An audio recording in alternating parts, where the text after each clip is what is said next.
연세대학교 물리학과를 유럽에서도 1년 정도 활동을 했고 사표를 쓰고 사업의 사자도 모르는데 복에 실리는 디자이너 브랜드, 자기 자신의 목소리를 거부할 수 없을 때가 있는 것 같아요. Life loves me so much. 그렇게 했을 때 정말로 성공은 보장. 안녕하세요. 위키드 러버의 대표 애슐리입니다. 오늘은 저희 팀 막내 예령 씨와 함께 했는데요. 저 뒤에 앉아 계세요. 예령 씨는 현재 대학교 휴학 중에 있고 저희 팀에 조인한 지는 얼마 안 됐는데 23살의 완전 베이비입니다. 오늘 예령 씨가 저한테 궁금한 점이 있다고 해서 함께 왔는데요. 저한테 질문을 좀 해주시겠어요? 예령 씨? 지금까지 다양한 직업을 가져오셨던 걸로 알고 있는데 위키드러버라는 스타트업을 창업하게 되시기까지 어떤 인생의 과정들이 있으셨는지 궁금해요. 인생의 과정. 저는 이제 한국에서 고등학교를 졸업을 하고 연세대학교 물리학과를 입학을 했어요. 한 학기를 그래서 입학을 해서 정말 재미있게 놀다가 가족들과 함께 호주로 이민을 간 케이스입니다. 고등학교 때 열심히 공부를 해서 연세대 물리학과를 간 이유는 제가 꼭 물리학자가 되고 싶어서라기보다는 명문대를 가는 게 저의 오히려 목적이었던 것 같아요. 그때부터 사실은 이제 패션 쪽에 관심은 있었는데 이과였고 뭐 미술을 전공한 적도 없고 그렇다고 제가 뭐 특별한 이제 재능이 있다고 생각지도 않았고 이런 부분에 대해서 꿈을 꿔본 적도 없어요. 그때까지. 근데 어쨌든 호주로 이민을 가게 됐고 건축가가 되기로 이제 결심을 했고 그래서 건축학과를 갔고 그렇게 해서 건축가의 길을 가게 되었죠. 유럽에서도 1년 정도 활동을 했고 주로 호주에서 건축가로 활동을 했는데 3, 4년 차부터 좀 몸이 근질거리더라고요. 건축가가 되어서 나름대로 재밌었어요. 건축가로서 여러 가지 프로젝트를 진행하면서 재미도 있었고 뭐 팀원들과의 합도 잘 맞았고 여러 가지가 좋았는데 항상 마음 한켠에 있었던 패션 디자인에 대한 이제 갈망이 올라오기 시작했던 것 같아요. 고민을 하기 시작했죠. 한 2년 정도를 이곳저곳 이렇게 기웃기웃거리면서 내가 어떻게 하면은 패션 쪽으로 일을 해볼 수 있을까라는 것에 대한 고민을 하기 시작했던 것 같아요. 2년 후에는 그 열정 하나로 그냥 건축 회사에 사표를 쓰고 나왔어요.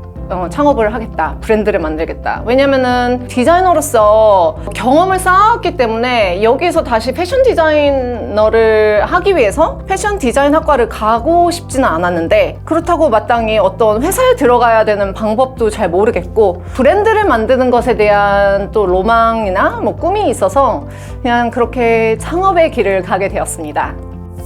그래서 창업을 하면서 사업의 사자도 모르는데 참 많이 깨지고 많이 번아웃도 오고 여러 가지 경험이 있었던 것 같아요. 그러면서 이제 패션 슈즈 브랜드를 론칭하게 되었고 그게 애슐리림이라는 디자이너 슈즈 브랜드였는데 많이 깨지고 많이 배움의 과정이었던 것 같아요. 한 3, 4년 차까지 사실은 계속적으로. 근데 그런 과정 속에서도 사실 패션 디자이너로서 이루고 싶던 그런 꿈들을, 목표들을 하나하나씩 이뤄갈 수 있었어요. 복에 실리는 디자이너 브랜드, Mercedes-Benz Fashion Week라는 그 호주 패션 위크가 뉴욕이나 런던 패션 위크처럼 있거든요. 거기에 쓰는 브랜드, 호주 수상 부인께서 신는 브랜드, 이런 것들이 정말 하나하나씩 다 이루어지긴 했어요. 2019년 중반에 개인적인 사정으로 이제 한국에 다시 돌아오게 됐는데 그때 1년 정도의 공백기를 가졌고 제 개인적 철학이나 브랜드 철학에 대해서 재정립하는 시간을 갖게 되었고 그런 과정을 통해서 한국에서 론칭을 하게 된 게 선인장 가죽으로 만드는 제품을 보여주는 친환경 웰니스 라이프스타일 브랜드 위키드 러버입니다. 대표님 얘기를 들어보면 확고하게 본인이 하고 싶으셨던 길들을 쭉쭉 선택을 해오신 것 같은데 그런 확신을 내리실 수 있는 비결이 있을까요? 비결? 그렇게 이제 결과론적으로는 보일 수 있지만 얘기했잖아요. 2년 동안 like I was sitting on the fence. 그러니까 이것도 아니고 저것도 아니고 이건가 저건가 이렇게 기웃기웃 거리는 그런 시간이 상당히 긴 시간이잖아요. 그래서 저도 이 결정을 내리는 것까지 정말로 많은 고민이 있었고 그런 과정이 있었다는 거는 인지를 하는 게 좋을 것 같고요. 그런 결정을 내릴 때 되게 힘들었던 거는 아무도 제 결정을 지지해주지 않았어요. Like crazy. 특히 패션 쪽에서는 패션 이제 학과 친구들까지도 이제 그때가 이제 20대 후반, 30대 초반 그런 시간이었는데 하지 말라고 했어요. 패션 쪽에서는 넌 이미 나이가 많아. 뭐 이런 얘기도 들었었고 패션 너무 힘들어. 하지 마. 근데 자기 자신의 목소리를 거부할 수 없을 때가 있는 것 같아요. 그래, 이건 미친 짓이야. 하지 말아야지. 회사를 나가고 이제 아키텍트로 이렇게 막 프로젝트를 진행할 때 사실 의미 있는 시간들, 이렇게 기쁨의 시간들이 있거든요. 성취감이나 이런 것들에 대해서. 뭐 그리고 아키텍처가 뭐 패션과 전혀 상관이 없는 뭐 디자인적인 요소가 전혀 없는 직업이 아니잖아요. 제 창의적인 그런 표현을 할 수 있는 곳이기도 한데 굳이 왜 패션을 그렇게까지 해서 갔느냐라고 하면은 제 내면의 목소리가 굉장히 계속 커지고 제가 그 하고 싶은 그 갈망이 되게 컸던 것 같아요. 그래서 쉽지는 않은 결정이었다.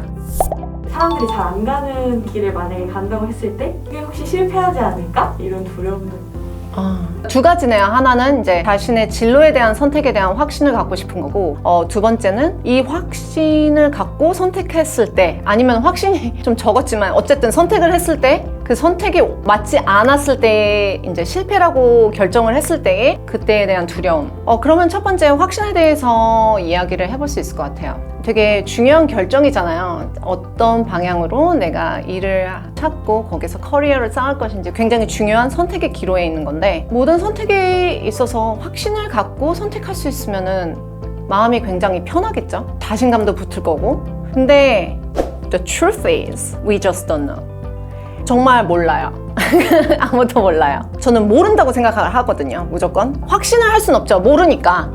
하지만 자신감이 붙으면 이게 확신에 좀 연결이 된다고 생각을 해요. 그래서 그 자신감에 대해서 얘기를 해본다면 필라테스가 한 얘기인가요? 나 자신을 알라? 진부한 아다지 같은 이야기인데 사실 그게 가장 중요한 것 같아요. 자기 자신을 아는 거.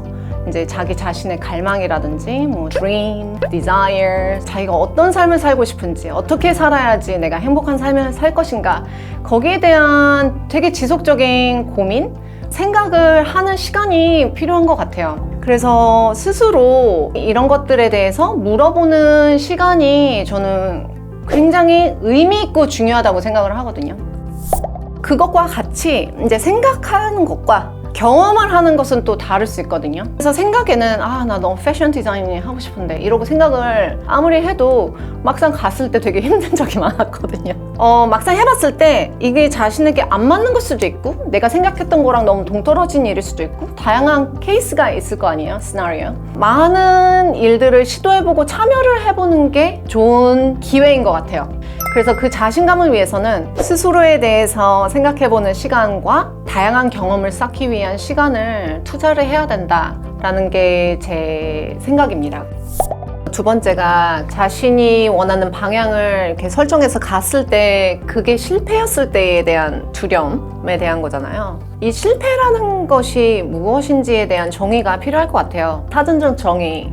실패라는 게 무엇이냐라고 한다면 자기가 계획하고 의도한 대로 성과가 나오지 않았을 때, 의도한 대로 되지 않았을 때 실패라고 정의를 하는 것 같은데, 그렇게 정의를 내려서 실패에 대해서 이야기를 하면 사실 제 인생에 실패는 정말로 많아요. 특히 사업을 시작했을 때 사업을 하면서 정말 많은 실패를 했어요. 밖으로 보여지는 성공이 5개라면 한 실패는 10배 정도를 하는 것 같아요. 근데 이제 토니 로빈스가 이런 이야기를 했어요. There's no such thing failure, but only a feedback.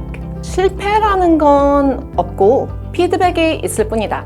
내가 실패에 대해서 어떻게 생각하고 어떤 관계를 갖고 있느냐에 대한 이야기인데, 이제 이 말을 들은 거는 사실 저 사업 시작한 지 얼마 안 돼서 여러 가지 책을 읽으면서 이제 제 마인드를 컨트롤하기 시작했을 때 이 말을 접했거든요. 근데 그때 지적으로는 그 말을 이해하고 실패란 없어, 다 피드백일 뿐이야 라고 사실 지적으로는 이해를 했지만 이거를 체화하기까지는 굉장히 오랜 시간이 걸렸던 것 같아요. 왜냐면 실패를 하면 할수록 이제 자멸감이나 뭐 내 인생에 나오자야, 뭐 실패자야 이런 생각들이 들고 이런 느낌들이 올 때가 이제 많았거든요. 지금 제가 생각하는 실패라는 거는 좀 많이 달라졌어요. 토니 로빈스가 얘기했던 그런 피드백이다. 저는 이런 말을 믿어요, 스스로. Everything happens for the growth and evolution of my soul. Life loves me so much that everything happens for me, not to me. 모든 것들은 내 영혼, 내 자신의 그 성장과 진화를 위해서 일어난다. 신이 존재한다면 그 신은 나를 너무나도 사랑하기 때문에 언제나 나를 성장시키고 진화를 돕기 위해서 많은 일들을 만들어낸다고 생각을 하거든요. 그게 제 믿음이에요. My truth. 모든 사람이 믿어야 돼, 아니면 이게 정말 절대적인 진리야 라고 얘기를 하는 건 아니에요. 그냥 다만 제가 믿고 있는 제 신념이고 제 철학이니까 이런 철학을 체화하면서 제가 믿게 되면서 마음이 많이 편해졌어요. 전에는 막 의도대로 되지 않으면 막 푸시해서 막 뭔가를 만들어내려고 그러고 밤잠을 설치고 막 이런 경험들이 참 많아요, 사실은. 근데 이제 이런 프레임워크를 믿고 이런 신념을 가지게 되면서 의도대로 되지 않아서 이제 소위 말하는 실패를 경험할 때 항상 거기서 내가 무엇을 배울 수 있을까라는 것에 더 집중하고 좀 믿는 구석을 만들었어요. 그래, 이번에 안 됐으면 뭔가 좋은 게 더 나올 거야. 설마 신이 그냥 이렇게 나를 버리진 않아. 절대 버리지 않아. Because life loves me so much. 내가 성장하는 계기가 될 거고 더 좋은 기회가 올 거라는 정말로 믿는 구석이 생겼거든요. 거기서 많은 마음의 평화가 있고 거기서 많은 용기가 얻어지기 때문에 이제 너무 걱정하지 않고 너무 밤잠 설치지 않고 갈 수 있는 것 같아요. 본인이 옛날에 정말 힘들어하고 있는 본인도 있잖아요. 해주고 싶은 조언이라면 어떤 게 있을까요? 사업을 하면 외로울 때가 많았어요. 정말 혼자 고민하고 혼자 막 이렇게 막 열심히 하는데 안 되고, 그리고 뭐 주변에서는 이해를 못하고 뭐 돈 때문에 힘들면 그거 뭐 많은 사람들한테 얘기할 수도 없고. Life loves me so much라고 했잖아요. 그래서 신이라는 존재가 나와 함께 나를 위해서 존재한다고 생각하는 순간 이 모든 일들을 내가 혼자서 하는 것이 아니라는 믿음을 갖기 시작했거든요. 그때 너무나도 밤잠 설치고 힘들어하던 애슐리한테 내가 한마디를 해줄 수 있다면 Everything will be fine. You just have to trust. 그냥 네 자신을 알고 네 자신을 믿고 너의 마음이 너를 이끄는 방향으로 가야 된다. 그렇게 했을 때 정말로 성공은 보장되어 있다라는 이야기를 하고 싶어요. 그동안 사업을 하면서 이제 실패의 경험과 이제 잘 살고 싶은 그런 이유로 많은 것들을 접하면서 제 스스로의 철학을 만들고 생각을 정립하게 된 거거든요. 혹시 이런 내용이 도움이 되셨는지 궁금하고요. 이 외에 다른 것들도 궁금한 점이 있다면은 답글로 달아주셔도 되고 아니면 이메일로 쓰셔도 되고 합니다. 조금 도움이 되었고 영감이 되었다면 좋아요와 구독과 또한 알림 설정까지 신청해 주시기 바랍니다. 감사합니다.